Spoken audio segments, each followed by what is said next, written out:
নমস্কার বন্ধুরা, আরও একটি নতুন ভিডিও নিয়ে চলে এসেছি।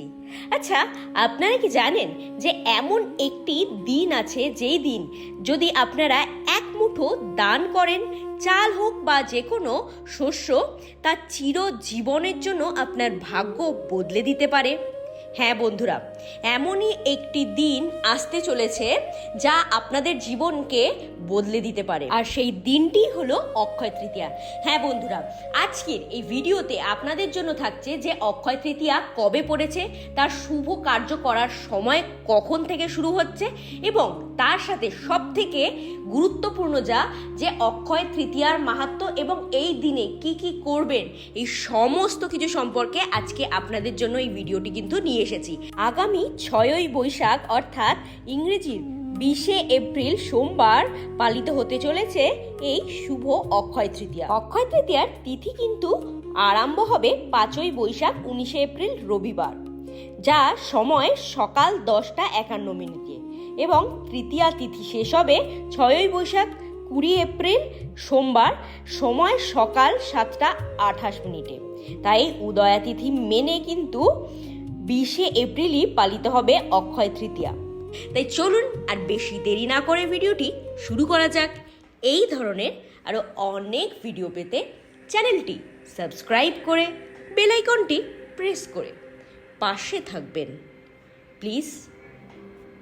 অক্ষয় অক্ষয় কথাটির অর্থ হলো চিরস্থায়ী, যার কোনো ক্ষয় হয় না। অর্থাৎ এই দিন যা করবেন তা কিন্তু সারা জীবনের জন্য আপনার সাথেই থেকে যাবে। মৎস্য পুরাণ অনুযায়ী এই দিনেই কিন্তু সত্য যুগের সূচনা হয়েছিল, আর ভবিষ্য পুরাণ ও স্কন্দ পুরাণ অনুযায়ী এই দিনেই কিন্তু ত্রেতা যুগেরও সূচনা হয়েছিল। অতএব বুঝতে পারছেন তো এই দিনটির গুরুত্ব। যেহেতু এই দিনে করা কার্য কখনো ক্ষয় হয় না এবং তা আপনার সাথে চিরস্থায়ী হয়ে থেকে যায় আপনার সারা জীবন ধরে, তাই এই দিনে ভাবিয়া করিও কাজ, করিয়া ভাবিও না। তাই সর্বদা এই দিনে ভালো কাজ এবং দান ধ্যান জপ এই সমস্ত কিছুর সাথে জুড়ে থাকার চেষ্টা করবেন। তবে আরও একটা জিনিস বলি, এই দিনটিতেই কিন্তু বেশ কিছু গ্রন্থ অনুযায়ী ভাগীরথী গঙ্গার অবতারণা করেছিলেন মর্তে। আচ্ছা, এখন কি আপনাদের মনে প্রশ্ন আসছে যে এই দিনটি কেন এতটা গুরুত্বপূর্ণ, কেন এতটা শক্তিশালী? এর ব্যাখ্যাও রয়েছে।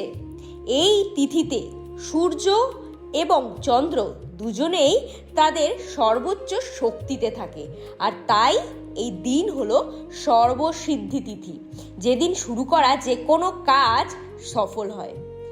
অক্ষয় তৃতীয়া আমাদের শেখায় ধন নয়, কর্মই কিন্তু চিরস্থায়ী। তাই আজকে কি আপনারা দান করবেন যা আপনাদের ভবিষ্যৎ বদলে দেবে? তো যাই হোক, সেই কথায় না হয় আপনাদের কমেন্টেই জানা যাবে।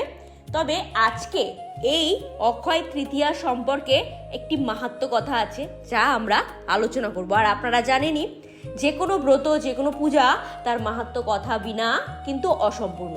তাই চলুন এই মাহাত্ম্য কথাটিও জেনে নিই। মহারাজ যুধিষ্ঠির একদিন ধর্মকথার আলোচনায় বসে মহামুনি শতানিকের কাছে জলদান করার মাহাত্ম্য সম্পর্কে শুনতে চাইলেন।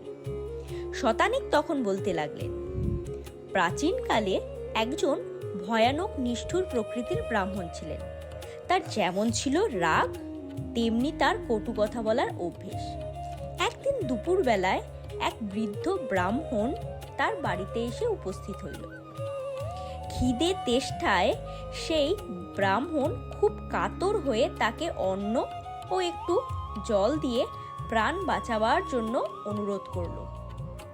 এই কথা শুনে সেই কটুভাষী ব্রাহ্মণ একেবারে রেগে আগুন, এবং তিনি তার সাথে ওই ব্রাহ্মণকে অনেক কটু কথা বলে তাকে তাড়িয়ে দিল। ক্ষুধার্ত ব্রাহ্মণ দীর্ঘশ্বাস ফেলে তার সামনে থেকে চলে যেতে লাগলো। এই সময় সেই ব্রাহ্মণের স্ত্রী সর্বাণী দূর থেকে এই ঘটনা দেখে মনে মনে খুবই আহত হলেন। সে তার স্বামীকে বললেন, তুমি কিরকম নিষ্ঠুর মানুষ গো! খিদে তেষ্টায় কাতর ওই বৃদ্ধ ব্রাহ্মণকে দেখে তোমার একটুও দয়া হলো না? এই কথা বলে সর্বাণী নিজেই সেই ক্ষুধার্ত ব্রাহ্মণকে ডেকে এনে জল ও অন্ন দিয়ে তাকে পরিতুষ্ট করল। কালক্রমে সেই কটুভাষী ব্রাহ্মণের যথা নিয়ম অনুযায়ী সংসারে মৃত্যু হলো। যমদূতেরা এসে তাকে খুব কষ্ট দিতে লাগলেন এবং তাকে নিয়ে চললেন যমরাজের কাছে। এদিকে ব্রাহ্মণ তো খিদে এবং তেষ্টায় খুবই কাতর হয়ে যমদূতের কাছে একটু জল চাইল মিনতি করে। সে বলল, আমি খিদে তেষ্টায় বড্ডই কষ্ট পাচ্ছি, তোমরা একটু জল দিয়ে আমার প্রাণ বাঁচাও। যমদূতরা বলল, কেন? এবার মনে করে দেখো, সেই ক্ষুধায় কাতর ব্রাহ্মণকে তুমি কিভাবে দূর দূর করে তাড়িয়ে দিয়েছিলে। আজ তোমাকে তার প্রতিফল ভোগ করতে হচ্ছে। এই কথা বলে দূতেরা তাকে যমরাজার সামনে এনে হাজির করলো। যমরাজ তাকে দেখে বললেন, এ কাকে তোমরা আমার কাছে এনেছো? এ স্ত্রী অক্ষয় তৃতীয়ার দিনে এক বৃদ্ধ ব্রাহ্মণকে অন্ন ও জলদান করে পরিতুষ্ট করেছিল, আর সেই অতিথি বৃদ্ধ ছিলেন স্বয়ং নারায়ণ। যাও, একে বিষ্ণুদূতদের কাছে দিয়ে আসো। যমরাজ ব্রাহ্মণকে বললেন, তোমার পাপের ফলে ঘোর নরকই ছিল তোমার জন্য উপযুক্ত স্থান, কিন্তু তোমার পুণ্যবতী স্ত্রী অক্ষয় তৃতীয়ার দিন বৃদ্ধ ব্রাহ্মণকে অন্ন জল দান করার ফলে তোমার বিষ্ণুলোক প্রাপ্তি হলো।